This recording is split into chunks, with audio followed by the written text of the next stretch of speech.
genius. It's genius. That's a good start to this Friday show. We are sometimes, after, a beer or a drink or two, we're sometimes genius. I don't know. We'll see. I'm Kai Ryssdal. Hi, everybody. Welcome back to Make Me Smart, where we try. We try so hard. There's that coat. Oh, we were talking about the coat before we turned the microphones on. Did you just now see it? Yeah, it just popped up on my line. Welcome, YouTube. Those of you who are joining us on the live stream will see that I'm wearing one of the it's rare for me to break down and buy a thing that I saw on Instagram, but I saw this puffy coat on Instagram and it was so cute and cozy and it's really cold today and it has backpack straps so that I don't have to wear it. I can just carry it. Oh my God. I've never seen anything dorkier. So do you fold it up and does it turn into a bag or do you wear it around like a cape? You just wear it around, just hangs off the back, but it's so much better than tying it around your waist. And it's pink and fuzzy. Those of you who are not in the YouTube stream will definitely be here next week because you're missing out. Oh man. Too funny. Too funny. Backpack. Okay. I'm Kai. She's Molly. It's Friday. Because it's a really big coat. Hello, everyone. I'm Molly. It's Friday. It's Economics on Tap. The live stream is rolling. It's been a long week. As I tweeted, I know that thank God it's Friday is a bit of a cliche, but today I really mean it. Yeah. So much so that I'm bringing back the glass of tequila. Are you? Just like tequila rocks? Just straight up tequila and rocks. Anejo. Wow. Mm-hmm. And it's only 3:30 out here, peeps. I'm doing my standard beer. Did you not? I got a Come beer. on. What? Kai no, I got a beer. That's I'm not what I said. I did not say I was gonna. Well, maybe I did. I don't know. You relate the story. Kai said he was going to get bourbon delivered to his house. And I said, you have until Friday at noon or you're going to have to give me your address and I'm messengering it to you, but he wouldn't share. I'm not going to drive down there. I'm just going to send drinks. I don't think that's entirely fair. I'm not sure that's team. exactly what happened. All right. I will report back once I've searched my my Slack. And beer it is. Yeah. Anyway. All right. Anyway, fine. So here we are, Friday afternoon. Molly's drinking tequila. I got a beer going. Let's do some news, shall we? Mine is very high concept, by the way. So I think you should go first. I know. I'm kind of excited about this. Yeah. Should we end on this? We think. Okay, this is major. Sure. You do the news. Mine is more thematic. Honestly, I kind of had a hard time choosing today because I basically was like, I'm tired and I just want to go have a drink and talk about whatever. But so let's do a podcast. Let's do a podcast. But I was interested to see, I think a thing that is relevant to those of us in the biz is that Congress today held hearings. They've officially started the kind of slate of hearings that are going to hone the antitrust approach, specifically to big tech going forward. And today's hearing, interestingly, was about big tech companies and their effect on news and journalism and the news business. And this, of course, is all in the wake of this Australia law that I've actually been kind of obsessed with, where Australia was like, we're going hard and you're paying for news and you're going to pay to link to publishers. And, it was such a hardline approach that Facebook was like, they turned off links to anything even resembling news. In Australia. Google was like, we might have to pull out, but then they ended up making their own agreement. And as expected, it's having these reverberations. This week, actually, there was a bipartisan bill introduced to try to basically let small news publishers band together and negotiate for payments from these big tech companies. And then they had this hearing today. But what I thought was so interesting is just today we had Will Reese, who writes for 1-0. On the tech I heard him. show, It was good. That was a good interview. That was a good interview. He's great, right? I know he's really good. I mean, it was just really interesting talking about antitrust. And one of the things he pointed out is that this is all looming. And the Biden, look at my jacket with these little straps. This is too fun. That the Biden administration is looming. I've had one sip of tequila, guys. One sip with this potentially quite serious antitrust enforcement in mind, and that these companies are yelling at each other. They have yet to wake up to the fact that the real enemy could be coming right around the corner. And so sure enough, today in this hearing, Microsoft has actually supported the Australian law publicly. And today said, absolutely, we definitely think that you should figure out a way that news publishers should get compensated for this kind of thing. And Google's bad and Facebook is bad. And then Google came out and was like, Microsoft is doing naked corporate butt kissing, basically. And they're Mm-hmm. only doing it to distract from the fact too big hacks the solar winds thing and then the out thing. And they never again with these big companies yelling at actually went free. I wonder if there's going to be any, oh my God, you can't mess with journalism, First Amendment pushback from anybody, or is that not going to be a part of this? Do you think?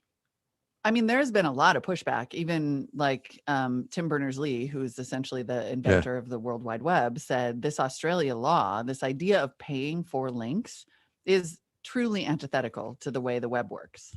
Like the whole point of the World Wide Web was to create an infrastructure where you can link to things freely. So in theory, no, nobody should be having to pay anybody for links. And the ultimate problem, the reason that journalism has suffered so much is because these companies have monopolies and they're able to monopolize the digital ad market. They can set the rates. They can say, we have way better data than anybody else. So you definitely want to advertise with us because we can target that lady who wants that pink fluffy coat with the backpack like this. And she will buy that sucker on Instagram after one tequila. And no one can compete with that. Just as one example. So that ultimately the real problem might be monopoly and not linking, but like a lot is changing, yes, about the web. Okay. It's fascinating. Interesting. I will be curious to see how this plays out because it was a big brouhaha when Australia happened. And so now we'll see what Congress does. I'm pretty curious. I think it's really interesting. And I think it's very interesting that Microsoft is like, if you guys use Bing, you won't have any of these problems. Oh God. So look, let me ask you this though, and this is a subjective question. Are you hopeful that they will come to some kind of reasonable solution, or is this just going to be another, I mean, look, the last time there was a legitimate law affecting the internet was, I don't know, Section 230 in 1996. I mean, when, right. And then, I mean, there was like there was Sesta Fosta. Now I'm just going to get all wonky and nerdy. I think, let's not do that. Let's not do that. I mean, okay. We have to reckon with the size of these platforms. And what I do think is interesting is the gateway, the gatekeeper approach. Like everybody's sort of honing in on, okay, like maybe the problem isn't the news business. Maybe the problem isn't this, it's not that. It's that they're so big and they control the access to everything else. And if you can solve that problem, now that is the biggest, hardest problem to solve. But if you can solve that, then you level the playing field at least a little bit. Yeah. All right. Sorry. Very quick detour into the YouTube chat.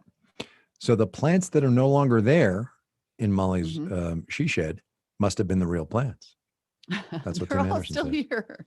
They're saying. All still here. It's just the angle. There we go. All right. Fair enough. Yeah. Fair enough. Also, I forgot there are 4 plants here and 2 of them are real. So only 50% are fake.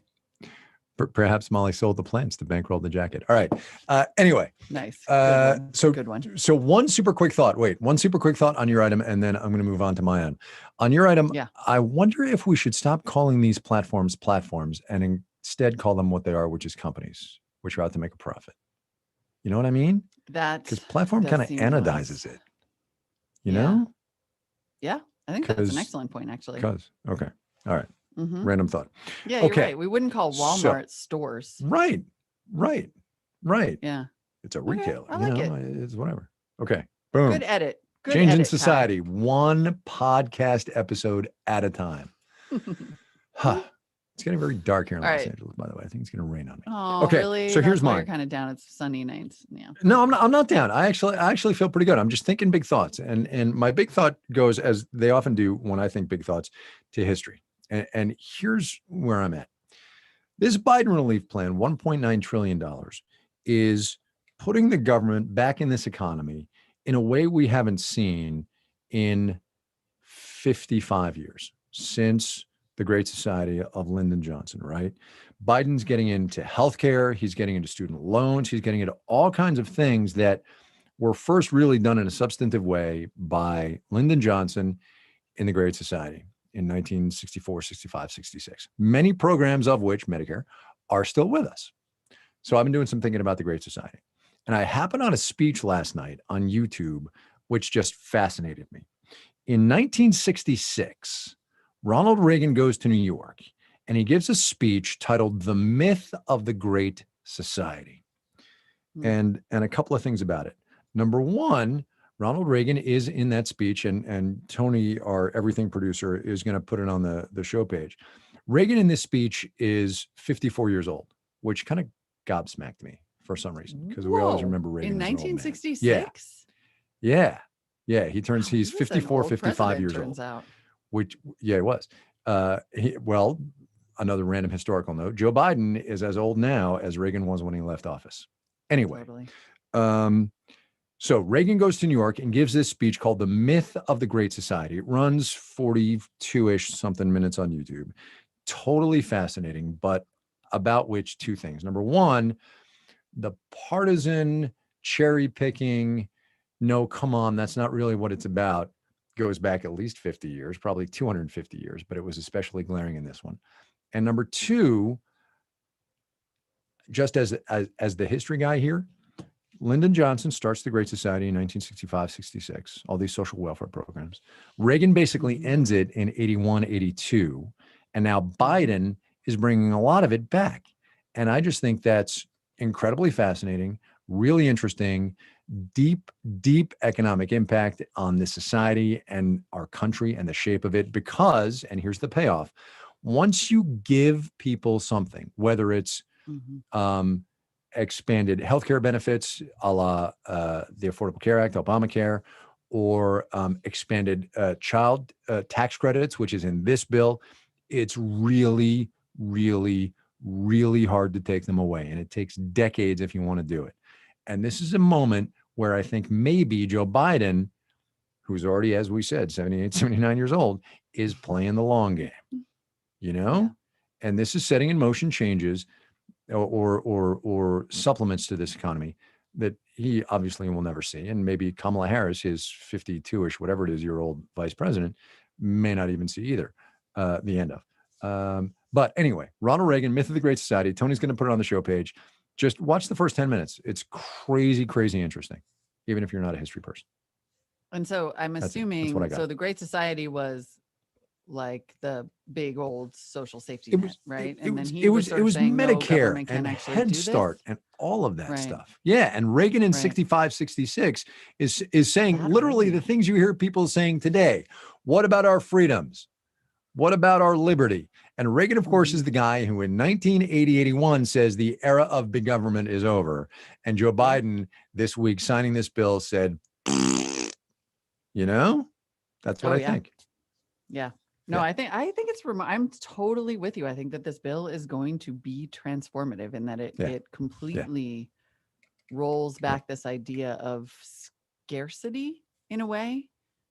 Or like we were talking about, could it be enough? Could we see what the country looks like when there's enough money in the system for things instead of not enough money, which leads us to all fight with each other. And maybe it won't be great. I'm not trying to say it will be, but I grew up just like on a personal note, my mom, her whole career was around runaway and homeless youth. And she did a lot of like grant writing for runaway and homeless youth, worked in a shelter when I was younger, and then ended up, in the administrative side. So helping to write and distribute grants to organizations all over the West that were helping kids. So as you might imagine, doing this work in the late 70s, 80s, early 90s, like my childhood involved a lot of talking about Reagan, like a lot. Right. And it was so interesting because it was direct. It was like, I could see the impact. Now we're talking about it like, oh, these 40 or 50 years of Reagan did this, this, and this. Whereas like in my house, it was like Reagan does a thing and an organization goes away.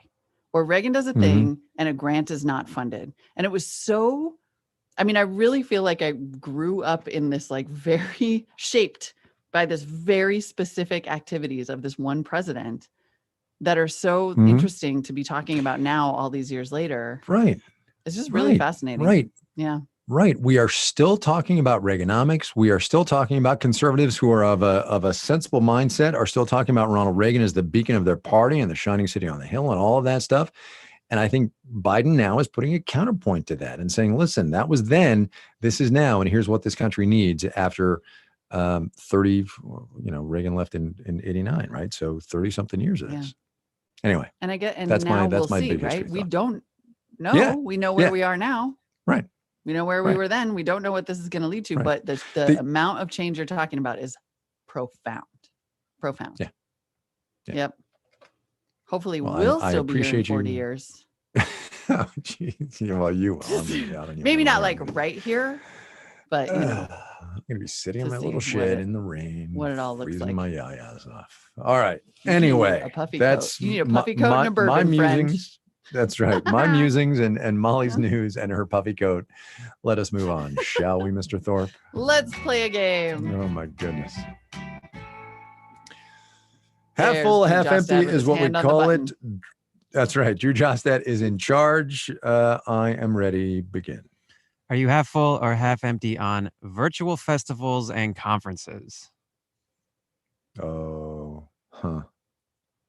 I have no gas in my tank for that. I'm out. Can I split those up? I'm half empty on virtual festivals because forget that. Like, especially festivals, a big outdoor concert, like that's going to be fine. I'm definitely half full on conferences because here's what I've been thinking. Next week is virtual South by Southwest. And it occurred to me the other day. Are you doing a panel or something? No. It occurred to me the other day that South by Southwest, especially that show in particular, which is kind of just a big roving catch-all for like all kinds of different things, at least the tech part. I'm only talking about that, not the music and the film festival.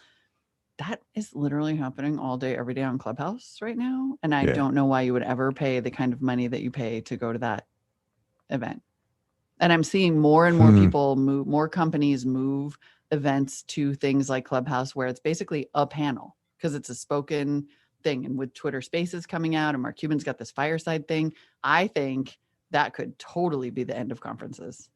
And it's really interesting and kind of great. Really? So wait, like I don't have to. Go ahead. Sorry. No, go ahead. Finish it. I was just saying it's great for time. Like if time is the most precious substance in the universe and you don't have to spend it on a plane or be at a thing at 7 a.m. when you got to get your freaking kid to school. Why do they always schedule stuff at 7 a.m. at conferences? Bite me. I'm done. Okay. I'm done. Wow. Okay. So Molly's drinking tequila this afternoon. But look, wait, and you will certainly appreciate the irony of this coming from me, introvert, and you and I have been at social gatherings and I just kind of disappear and you're like, what? Where'd he go? Don't you think there's some value in-person interpersonal relationships? Mm-hmm. Yeah, definitely. I'm not saying that that will. I think, we'll just go to like a 10th of the conferences or, instead of just like, I'm going to bop down here for this meeting, that then instead you could have a cool offsite somewhere. I think in-person will still happen. It just might actually regain value. I mean, think about the times you have jetted across the country for one meeting and then jetted back. And so that's like basically 4 days of either travel or recovery for one meeting or appearance. That's stupid.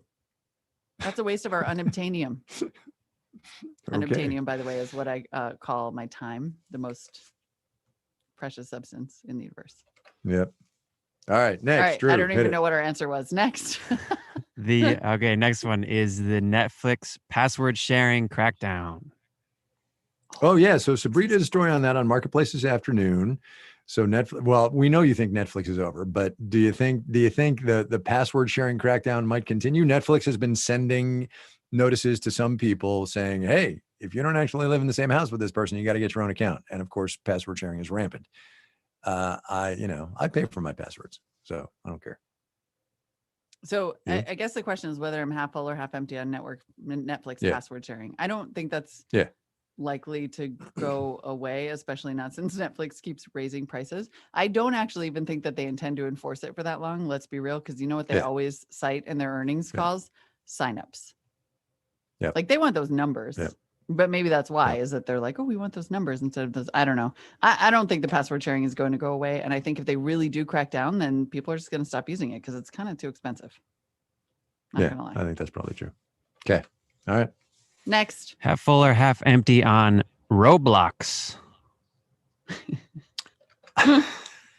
You mean I'm going to let you stock take this one, and then I'm going to or the entertainment and then I'm going to say whatever my you say. niece. I mean, I don't even know if I said that out loud right.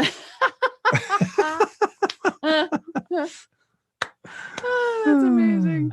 I mean, Roblox has been super fun for lots of kids. It's been a lovely little platform. It is not anywhere near the the multiverse and the next social network that everyone says it's going to be.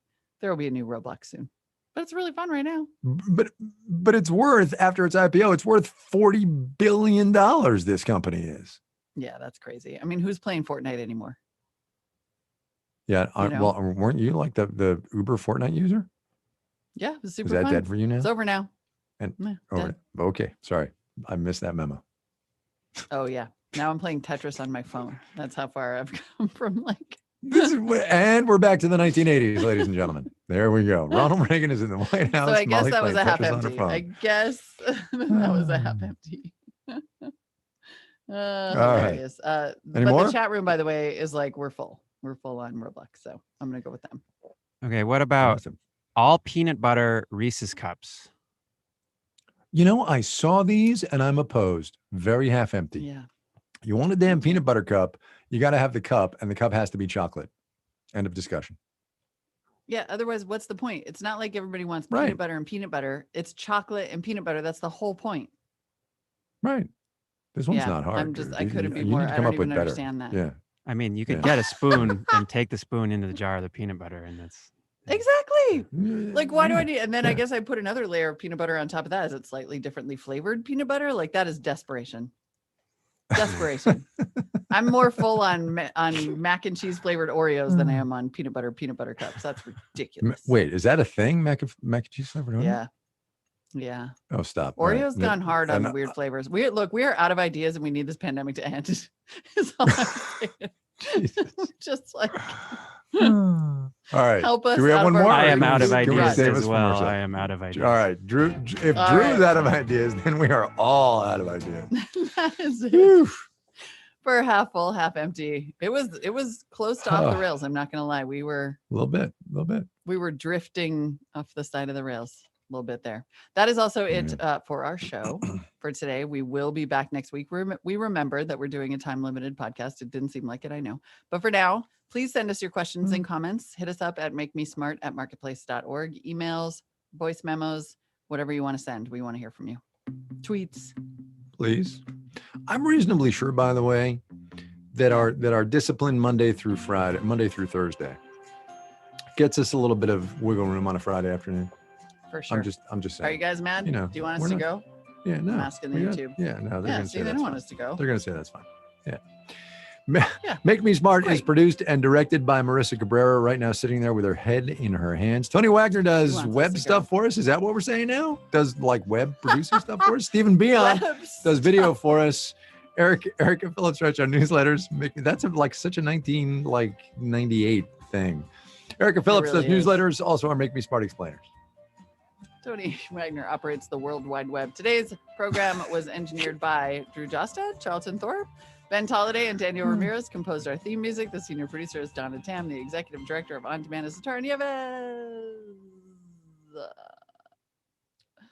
was genius. Thank you. That was really fun. That was awesome. I'm delighted. Awesome. I feel great. Guys, it has been the longest week ever. And now I'm just all happy because this show's so great.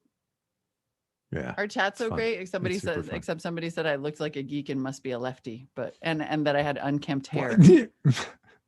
And you have what? Unkempt hair? Unkempt. I'm getting a haircut on Saturday, for God's sake. A little unkempt. Don't think I didn't see that, funny. YouTube guy. Wow. People are so interesting. Interesting. It's fascinating. The Discord is all right. I believe we've come to the end of a Friday afternoon. I like the big thoughts. Big thoughts, Kai. It's a lot of fun. Yeah, it's really been on my mind. Yep. I'm telling you, we should do that Reagan show. We should do a Reaganomics show. There's something we totally should. Or actually, just frame it in the context of today, right? Because there's a compare and contrast to be done between 1981, 2, 3-ish and 2020, 21, 22-ish. Mm-hmm. Anyway, that's another concept show. And there's a nice round number situation happening there, like a 80 in the 20. Well, that's definitely the important part. Yes. But round numbers are important. The numerology is the key. Anywho. I think you all agree. All right, friends. Yes. They're Bye, here everybody. for it. See you later on. Thank you. Bye.